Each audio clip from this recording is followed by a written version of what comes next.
नमस्कार, news night में आप सभी का स्वागत है। मैं हूं आपके साथ आरेंद्र। दिल्ली के शाहीन बाग में अतिक्रमण हटाने के मामले पर क्यों आज हुआ इतना हंगामा और क्या कहा इस पूरे मामले पर सुप्रीम कोर्ट ने, खबर आपको दिखाएंगे, विस्तार से चर्चा करेंगे कि मोदी सरकार क्यों कर रही है राजद्रोह के कानून को वापस लेने पर पुनर्विचार।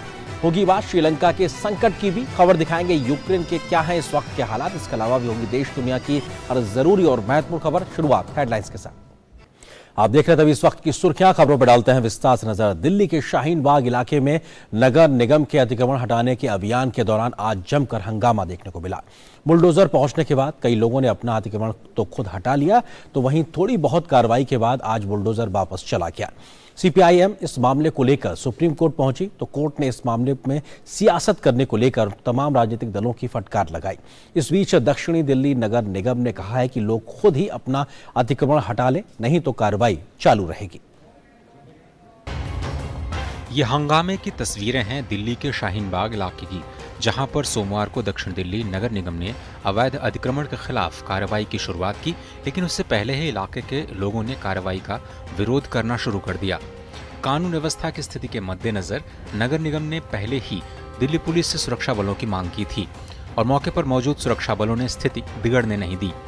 हंगामे और विरोध के बीच दक्षिण दिल्ली नगर निगम ने थोड़ी बहुत कार्रवाई के बाद अपने अभियान को रोक दिया और स्थानीय लोगों ने खुद से अतिक्रमण हटाना भी शुरू कर दिया। जब शाहीन बाग इलाके में कार्रवाई चल रही थी, उसी समय सीपीआईएम इस मामले को लेकर सुप्रीम कोर्ट पहुंच गई, जिस पर दोपहर 2 बजे सुनवाई शुरू हुई। सुप्रीम कोर्ट ने सीपीआईएम को फटकार लगाते हुए कहा कि पीड़ित पक्ष की जगह राजनीतिक दल इस मुद्दे पर कोर्ट क्यों आया है। कोर्ट ने टिप्पणी में कहा, जो लोग इस कार्रवाई से सीधे प्रभावित हैं, उनकी बजाय पार्टी क्यों कोर्ट का रुख कर रही है। जस्टिस LN राव ने कहा कि हर तरह के अतिक्रमण को सुप्रीम कोर्ट तक लाने की जरूरत नहीं है। हमने एक मामले में दखल दिया, इसका मतलब ये नहीं कि हर मामला सुप्रीम कोर्ट लाया जाए, ये गलत तरीका है। आप हाई कोर्ट जा सकते थे। कोर्ट में सुनवाई के दौरान सॉलिसिटर जनरल ने याचिका में कही गई बातों को गलत बताया। उन्होंने कहा कि शाहीन बाग में किसी मकान या दुकान को नहीं गिराया गया।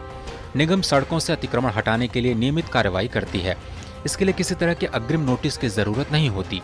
राजनीतिक कारणों से गलत बयानी की जा रही है। इस पूरे मामले के बाद राजनीति भी गर्मा गई है और इस मामले में दिल्ली प्रदेश भाजपा अध्यक्ष आदेश गुप्ता ने दिल्ली पुलिस और निगम को पत्र लिखकर शिकायत की है। शाहीन बाग में अवैध अतिक्रमण के खिलाफ पहले ही कार्रवाई की तारीख तय कर दी गई थी, लेकिन आम आदमी पार्टी के विधायक और कांग्रेस के नेता जिस तरह से बुलडोजर के आगे लेटकर सरकारी कार्यों में बाधा डाल रहे हैं, उनके ऊपर सरकारी कार्यों में बाधा पहुंचाने का मुकदमा दर्ज कर कार्रवाई की जाए। आदेश गुप्ता ने कहा कि एजेंसियों की कार्रवाई को सांप्रदायिक रंग दिया जा रहा है। जो आम आदमी पार्टी कांग्रेस के नेता जिन लोगों के अतिक्रमण को बचाने के लिए बुलडोजर के सामने लेटे हैं, उनको देश और दिल्ली की जनता देख रही है। उनको बहुत जल्दी सबक मिलेगा और दिल्ली की जनता उनको लिटा देगी। कांग्रेस और आम आदमी पार्टी वालों से कि इसको धर्म से मत जोड़ो, इसको किसी भी जाति मजहब से मत जोड़ो। सोमवार को जब कार्रवाई शुरू हुई तो स्थानीय विधायक और आम आदमी पार्टी के नेता अमानतुल्लाह खान समेत कई कांग्रेस और आम आदमी पार्टी के नेता लोगों के बीच पहुंचे और निगम की कार्रवाई को रोकने के लिए लोगों को उकसाते नजर आए। शाहीन बाग में जैसे ही अतिक्रमण हटने की कार्रवाई शुरू हुई, कई लोगों ने खुद ब खुद अपना अतिक्रमण हटा लिया, लेकिन अभी भी इस इलाके में बड़ी संख्या में अतिक्रमण बाकी है। निगम का कहना है कि अगर बाकी लोगों ने भी अतिक्रमण नहीं हटाया तो उन पर कार्रवाई होगी। कुछ ने हटा लिया है और कुछ का अभी कायम है, वो या तो हटाए, नहीं उस पर हम एक्शन तो करेंगे ही। जिन जिन अधिकारियों को इसमें काम में लगाया था उनसे फीडबैक लेंगे और जो बाधाएं इस काम में आई है उनको दूर करके पुनः फिर दोबारा से रोड मैप बना करके इस इंक्रोचमेंट जैसी बीमारी को दिल्ली से समाप्त करेंगे। तो इंक्रोचमेंट था जहां जहां, मैंने सब हटा दिया। मेरे आह्वान पे लोगों ने हटा लिया और मैं शुक्र अदा करता हूं अपने इलाके के लोगों का कि उन्होंने हमारे मान सम्मान को रखा। जब यहाँ कोई इंक्रोचमेंट है ही नहीं तो ये आए क्यों हैं? बताओ क्यों आए ये? फिलहाल अतिक्रमण की कार्रवाई रुक गई है, लेकिन सुप्रीम कोर्ट के सख्त रुख से ये साफ है कि इस मामलों में कानूनी राहत का हक पीड़ितों को है। राजनीतिक दलों को इस पर सियासत से दूर ही रहना चाहिए। और अब रुख करते हैं आज की एक और बड़ी खबर की ओर। राजद्रोह के कानून को लेकर सुप्रीम कोर्ट में चल रही सुनवाई के मामले में आज केंद्र सरकार ने कोर्ट से कहा है कि केंद्र सरकार इस कानून पर पुनर्विचार कर रही है और कोर्ट इस पर सुनवाई ना करे। केंद्र ने यह भी कहा है कि पीएम मोदी के निर्देश पर केंद्र सरकार इस कानून के तमाम पहलुओं पर मंथन कर रही है, उसके बाद कोई फैसला लेगी। राजद्रोह कानून सेक्शन 124A की कानूनी वैधता के मामले में केंद्र ने सुप्रीम कोर्ट से कहा है कि वह इस मामले को लेकर पूरी तरह से सजग है और उचित मंच पर सरकार इसकी समीक्षा करेगी। लिहाजा कोर्ट को इस पर आगे की सुनवाई करने की जरूरत नहीं है।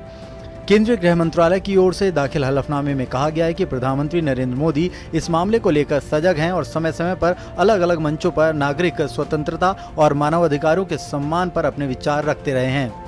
प्रधानमंत्री का मानना है कि जब देश आज़ादी का अमृत महोत्सव मना रहा है, एक राष्ट्र के तौर पर हमें औपनिवेशिक बोझ को कम करने की जरूरत है। भारत सरकार इस क्रम में 2014 से 2015 के बीच 1500 पुराने कानूनों को खत्म कर चुका है। जहां तक 124A की बात है, इसको लेकर न्यायविदों, अकादमिक लोगों, बुद्धिजीवियों की राय सार्वजनिक मंच पर रखी गई है। इसको लेकर सभी लोग इस बात को लेकर एक मत है कि एक चुनी हुई सरकार को अस्थिर करने और देश की अखंडता और संप्रभुता को प्रभावित करने जैसे गंभीर मामलों से निपटने के लिए कानून होना चाहिए। गंभीर और विभाजनकारी अपराधों पर रोक के लिए सभी लोग एक राय हैं कि इसको रोकने के लिए उचित कानून की जरूरत है, लेकिन 124A के दुरुपयोग को लेकर भी चिंताएं जताई जाती हैं। देश की अखंडता बनाए रखना भी जरूरी है।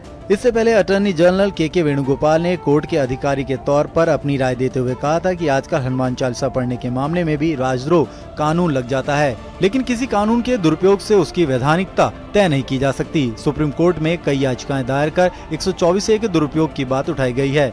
याचिकाओं में इसे ब्रिटिश सरकार की दमनकारी नीतियों का हिस्सा बताते हुए खत्म करने की मांग की गई है। मुख्य न्यायाधीश NV रमन, न्यायमूर्ति सूर्यकांत और न्यायमूर्ति हिमा कोहली की 3 न्यायाधीशों की पीठ ने 5 मई को कहा था कि वह 10 मई को इस पर सुनवाई करेगी कि क्या राजद्रोह से संबंधित औपनिवेशिक युग के दंडात्मक कानून को चुनौती देने वाली याचिकाओं को बड़ी पीठ के पास भेजा जा सकता है। इस पर केंद्र सरकार ने अपने कोर्ट में दिए गए हलफनामे में कहा था कि केदारनाथ सिंह बनाम बिहार सरकार मामले में आया फैसला बहुयामी है। इस अच्छे कानून पर पुनर्विचार की जरूरत नहीं है। सरकार ने सुप्रीम कोर्ट में दाखिल अपने जवाब में कहा था कि केदारनाथ सिंह फैसला मौजूदा संवैधानिक सिद्धांतों और वक्त की कसौटी पर खरा उतरा है। इसके दुरुपयोग के चंद मामलों के चलते केदारनाथ सिंह फैसले पर पुनर्विचार की जरूरत नहीं है। कानून के दुरुपयोग के हर मामले में उस केस के लिहाज से कानूनी राहत के विकल्प मौजूद हैं, लेकिन इसके लिए संविधान पीठ की मुहर लगे 6 दशक से मौजूद कानून पर संदेह करने की जरूरत नहीं है। लेकिन अब पीएम मोदी की खास पहल के बाद यह तय हो गया है कि इस मामले में समय की जरूरत के मुताबिक फिर से विचार होगा।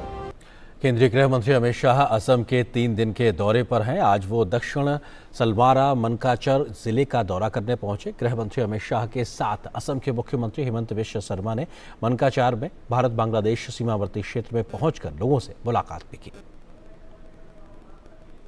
असम के 2 दिनों के दौरे पर पहुंचे गृहमंत्री अमित शाह ने दक्षिण मनकाचर जिले का दौरा किया। गृहमंत्री के साथ असम के मुख्यमंत्री हेमंत बिश्व शर्मा ने मनकाचर में भारत बांग्लादेश सीमावर्ती क्षेत्र पहुंचकर लोगों से मुलाकात की। गृहमंत्री ने गुवाहाटी से लगभग 245 किलोमीटर दूर साहपारा में भारत बांग्लादेश सीमा का भी निरीक्षण किया और सुरक्षा व्यवस्था और वृहद एकीकृत सीमा प्रबंधन व्यवस्था की समीक्षा भी की। बाद में केंद्रीय गृहमंत्री ने असम के तामुलपुर में BSF के केंद्रीय स्टोर और कार्यशाला का उद्घाटन किया और खादी और ग्रामोद्योग उत्पादों के शुभारंभ में भी हिस्सा लिया। इस अवसर पर लोगों को संबोधित करते हुए गृहमंत्री ने कहा कि केंद्र सरकार ने राज्य में शांति स्थापित करने के कई प्रयास किए, जिसके कारण यहां पर अब शांति है। उन्होंने कहा कि बोडोलैंड समझौते से इस क्षेत्र में करीब 9000 लोग हथियार डालकर देश की मुख्यधारा में शामिल हो चुके हैं। अकेले असम के अंदर 9000 से ज्यादा हथियारी ग्रुपों के लोगों ने आत्मसमर्पण कर देश की मुख्यधारा में जुटना पसंद किया है। और इसका सबसे बड़ा अगर कोई उदाहरण है तो बोडोलैंड का समझौता है। इस बोडोलैंड क्षेत्र से ही हमने कहा था एक क्षेत्र गोलियों से मुक्त होगा, आतंकवाद से मुक्त होगा, बम धमाकों से मुक्त होगा। यहाँ शिक्षा, उद्योग, रोजगारी और खेतीबाड़ी की बात आगे बढ़ाएगी। केंद्रीय गृहमंत्री ने कामरूप में जनगणना भवन का भी उद्घाटन किया। इस मौके पर असम के मुख्यमंत्री समेत कई गणमान्य लोग उपस्थित थे। लोगों को संबोधित करते हुए अमित शाह ने कहा कि किसी भी लक्ष्य को प्राप्त करने के लिए योजनाबद्ध तरीके अपनाए जाने चाहिए।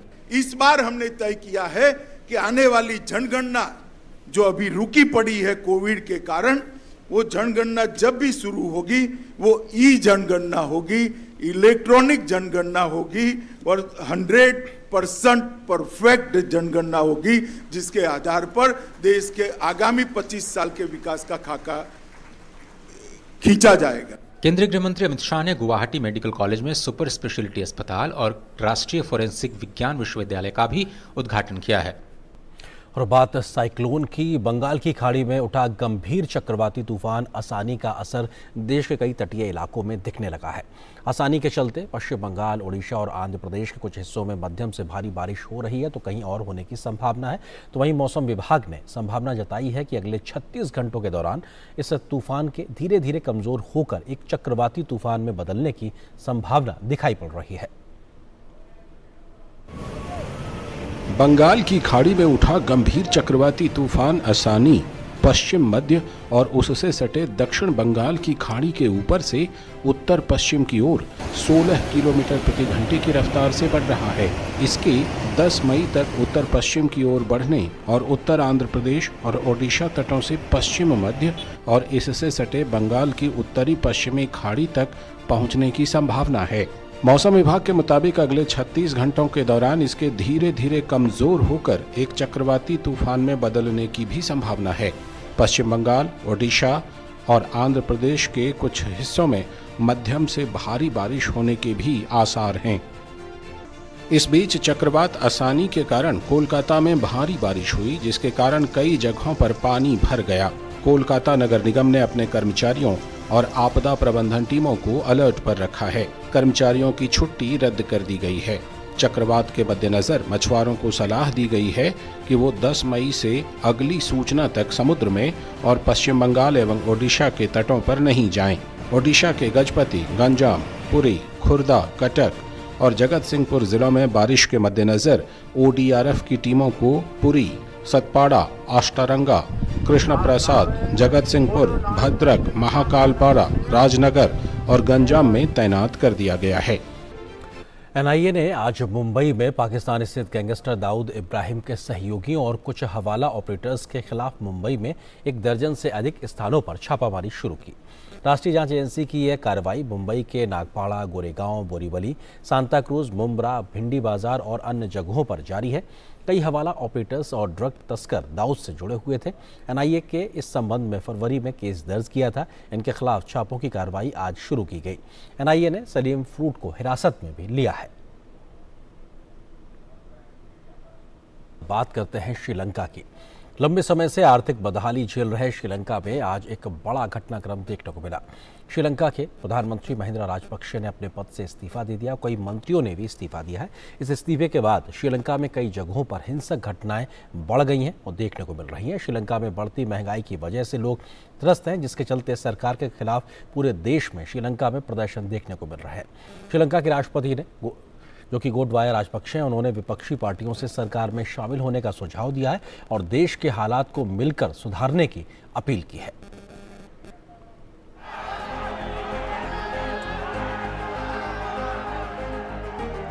भयानक आर्थिक संकट झेल रहे श्रीलंका में राजनीतिक अस्थिरता बढ़ती जा रही है। कई सप्ताह से विपक्ष द्वारा लगातार बनाए जा रहे दबाव के बाद आखिरकार प्रधानमंत्री राजपक्षे ने अपने पद से इस्तीफा दे दिया। उन्होंने अपना त्याग पत्र देश के राष्ट्रपति और अपने भाई गोटाबाया राजपक्षे को भेज दिया। महीनों से देश में फैली आर्थिक तबाही के कारण विपक्ष सरकार के खिलाफ लगातार लामबंद था। सत्तारूढ़ SLPP और सहयोगी दलों के बीच लंबी चर्चा के बाद महिंदा राजपक्षे ने इस्तीफा देने का निर्णय लिया। महिंदा राजपक्षे के बाद उनके मंत्रिमंडल में स्वास्थ्य मंत्री रहे प्रोफेसर चन्ना जयसुमना ने भी राष्ट्रपति को अपना इस्तीफा सौंप दिया।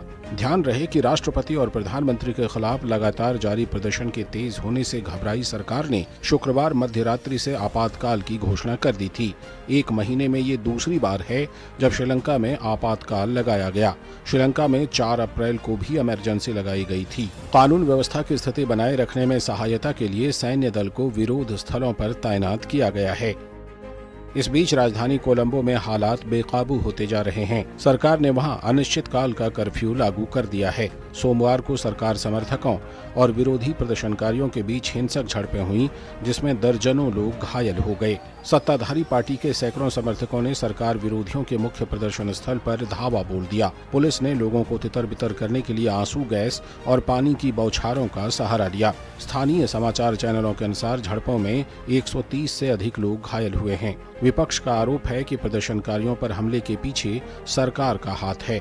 हमलावर प्रदर्शनकारी महिंदा राजपक्षे के आवास के सामने एकत्र हुए और वहां से जुलूस के तौर पर राष्ट्रपति कार्यालय के सामने विपक्ष के प्रदर्शन स्थल की तरफ बढ़ने लगे। आरोप है कि रास्ते में उन्हें रोकने के व्यापक प्रबंध नहीं किए गए थे।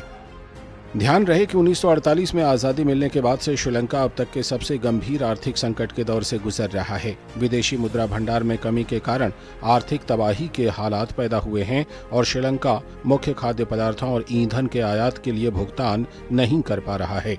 ईंधन, रसोई गैस और बिजली कटौती समाप्त करने की मांग को लेकर हजारों श्रीलंकाई नागरिक सड़कों पर हैं और लगातार जमकर प्रदर्शन कर रहे हैं। अधिक तबाही का अंदाजा इसी बात से लगाया जा सकता है कि एक अंडे के लिए लोगों को 30 और आलू के लिए 380 रुपए खर्च करने पड़ रहे हैं। हालात इतने बिगड़ गए हैं कि पेट्रोल पंपों पर सेना की तैनाती करनी पड़ी थी।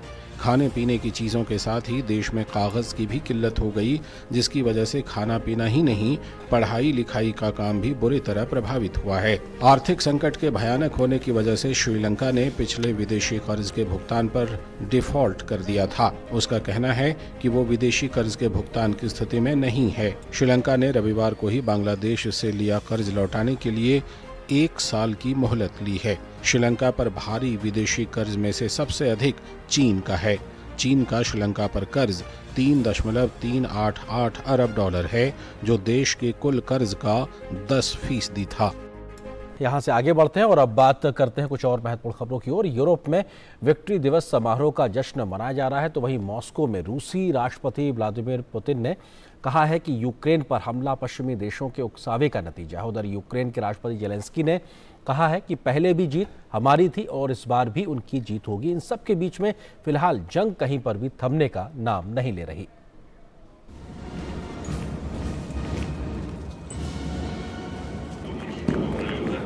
वैसे तो द्वितीय विश्व युद्ध में सोवियत संघ की जीत का जश्न रूस में हर साल ही शानदार ढंग से होता है, लेकिन इस बार इस आयोजन पर दुनिया की नजरें थीं।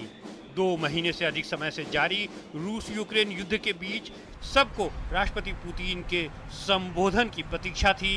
राजधानी मॉस्को के रेड स्क्वायर पर हुए 77वें विजय दिवस के भव्य आयोजन में रूसी सेना अपने पूरे दमखम के साथ नजर आई। जैसा अनुमान था वही हुआ और पुतिन अपने संबोधन के दौरान पश्चिमी देशों पर जमकर बरसे। उन्होंने पश्चिम पर वार्ता प्रस्ताव पर ध्यान न देने का आरोप लगाया। रूस ने पश्चिम को ईमानदारी से वार्ता का प्रस्ताव दिया ताकि एक दूसरे के हितों को ध्यान में रखते हुए एक तर्कसंगत हल निकाला जा सके, लेकिन हमारे प्रयास बेकार गए।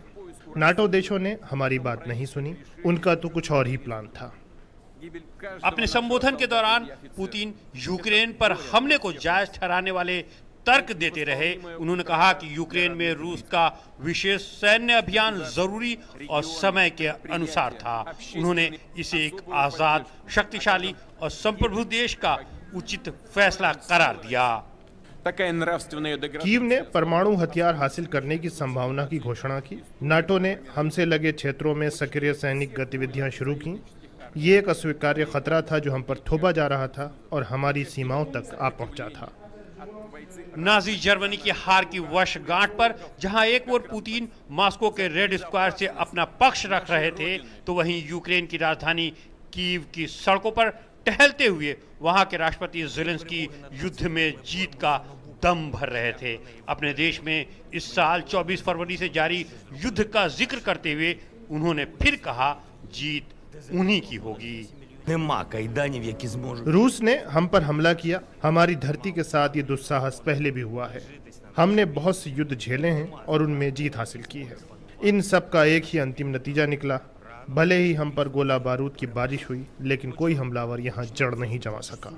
9 मई को होने वाला विजय दिवस का यह आयोजन द्वितीय विश्व युद्ध में नाजी जर्मनी के खिलाफ सोवियत संघ की विजय के उपलक्ष्य में होता है।